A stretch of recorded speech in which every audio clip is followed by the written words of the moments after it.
Hey everybody, I'm Carla with Race to Walk, and this is another update in Hack the Saga. But it's a special one because it's not specifically about all the people who have been sabotaging me, although it is a little bit more related than you would think. But this is for the auditors of the Humble ISD school district. So I talked to somebody on Sunday who was asking me what I knew about the 2018 bond election. And they said, well, we'll send them your information. Well, I've been having issues with my emails being interfered with and, things blocked. And so just in case can't actually get the information through to them, I'm just going to be putting it out there. So before I was investigating all the people who had stole every single word that I've ever written and have been hacking me, and before I was helping Afghan Christians in Pakistan escape the Taliban, before all that, I was a parent in Humble ISD School District. We lived in Kingwood, Texas. And in 2016, there was huge drama about the selection of a new superintendent. The board, in their infinite wisdom, and this is utter sarcasm, hired Elizabeth Fagan. There was a huge uproar about it. If you're interested in knowing any of the details on why people would be upset, you can Google her. A lot of this stuff has actually been scrubbed, but there's from where her previous district in Douglas County, Colorado was, but whole bunches of recent drama. So anyway, 2016, I talk about this in a couple of my videos on my Race to Walk YouTube channel, and the very first essay I wrote for an unexpected journal was on from the Green Book to the River, Lewis relativism and constructivism in education. And the main part of the essay doesn't mention Humble ISD, but if you get a copy of the book that has the footnotes in it, or you can go to my Substack at racetowalk.substack.com. I have it published there.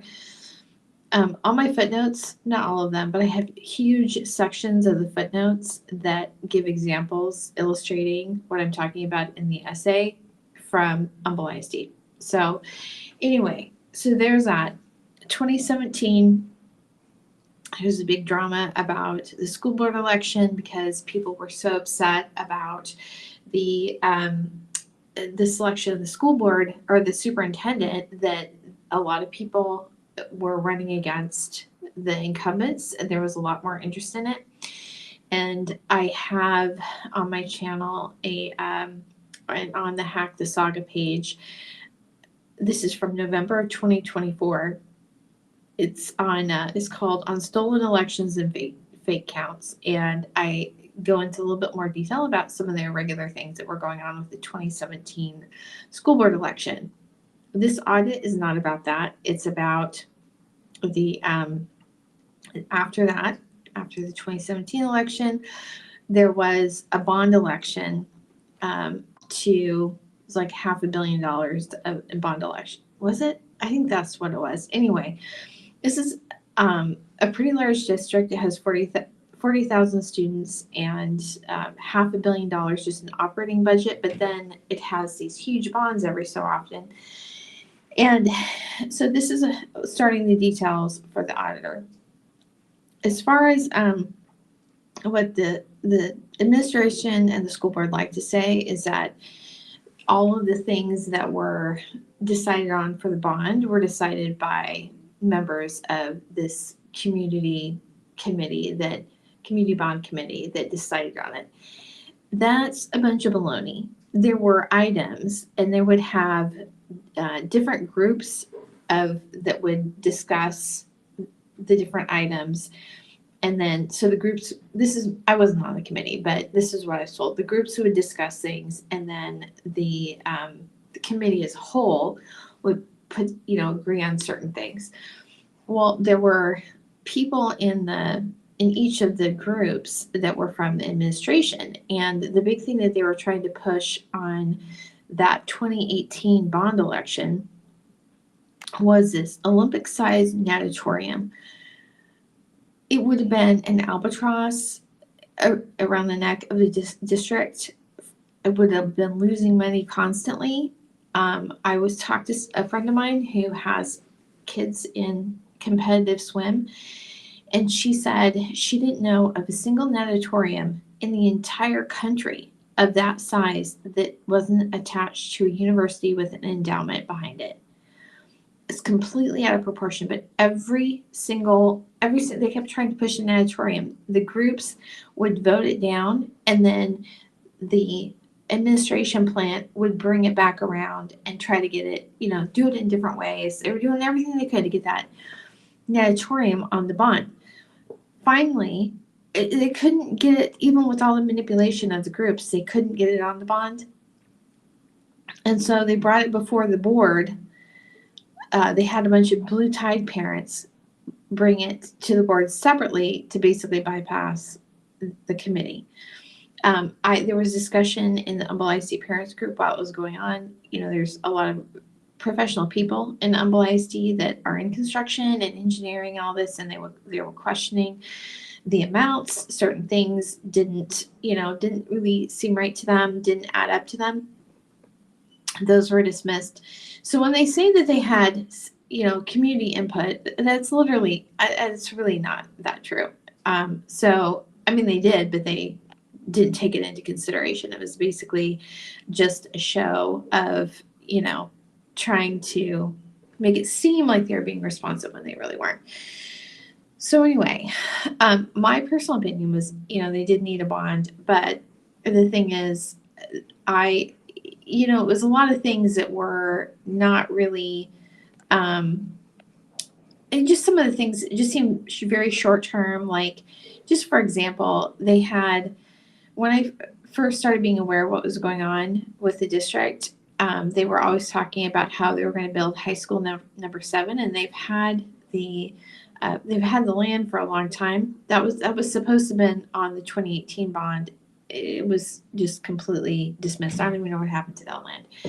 They built they moved the barn from down Woodland Hills up off of, was it Mills Branch or Westlake Houston? It's the Mills Branch Road. Anyway, what they were building was $290 a square foot for a cow barn, and that didn't even include the land. And as Bob Rehak pointed out, he's like, I don't get to where we, are spending $290 a square foot when the original barn was donated land from Friendswood, and the I guess parents sold candy bars, and the people were building it. I mean, that's how they got the first barn, and it's just this crazy amount of money. So anyway, there's just generally in the district, they just I look at some of the numbers, and it's like I don't know. Anyway, so there's that. The bond election came up, and this is the first year the first election that they had paper ballots. And when I went in to vote for the bond, we went in, and there was some sort of glitch with, I can't remember, printing out or feeding it. But anyway, I had to have somebody come over and help me. And they took my ballot and looked at it and then put it in. I thought that was weird. I mean, you shouldn't be looking at somebody else's ballot. That's the whole point. Your votes are supposed to be private. So that was weird. But then after the election, and after, I can't remember if it was counting the votes or if it was certifying the votes. I don't remember. But Lori Hathaway, who has been involved in Harris County elections forever, and she's been a precinct judge. She's certified people. She knows pretty much everything about everything related to elections. She sent me a text, and she said, I was going to go to this, I guess it was a certification or something, and I can't make it. Can you go? And I was like, okay. I mean, I didn't really know I was looking for it. But anyway, it was at the Humble Administration Building. So here's the thing. I personally don't think that somebody, that the district should be counting their own votes, especially when, there's so much self-interest in it. Besides that, what they've done generally is they kind of,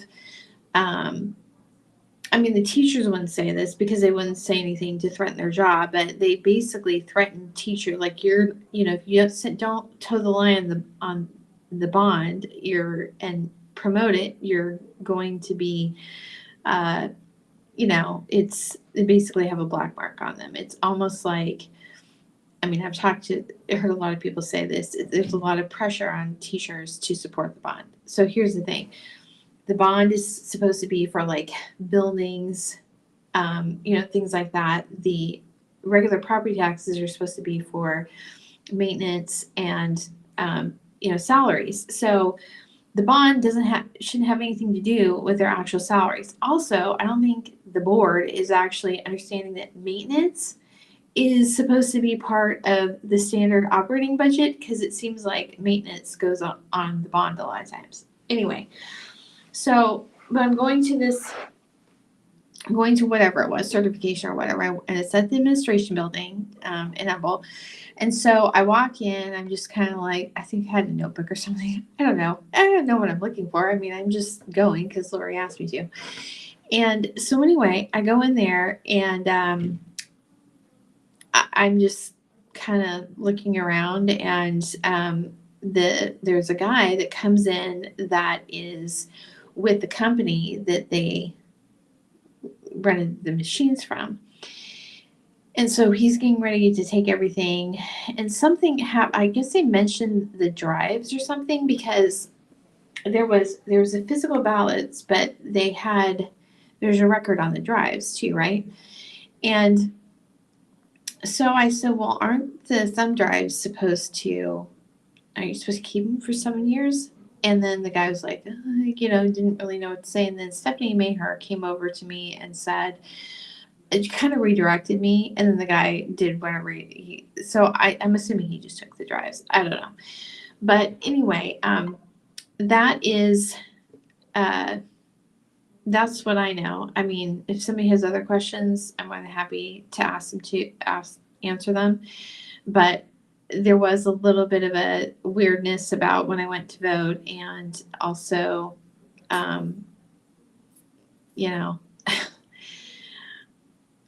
it didn't seem to me like they kept all the information that they were supposed to if the drives that the votes were recorded on went with the vendor that they got the boxes from. So anyway, that's what I know. And yeah, 7 years, and somebody's looking into the audit now, or into the mod measure. But people this is the thing. I think people do pay more attention, but it's like nobody's listening. And so hopefully, if anybody else has information about that 2018 bond or other elections that you've seen that things are just a little weird, hopefully if it's somebody's investigating it, then maybe share your information too. So anyway, that's what I know. And I wish all the auditors Godspeed. So have a lot of fun digging through the mess that is Humble ISD.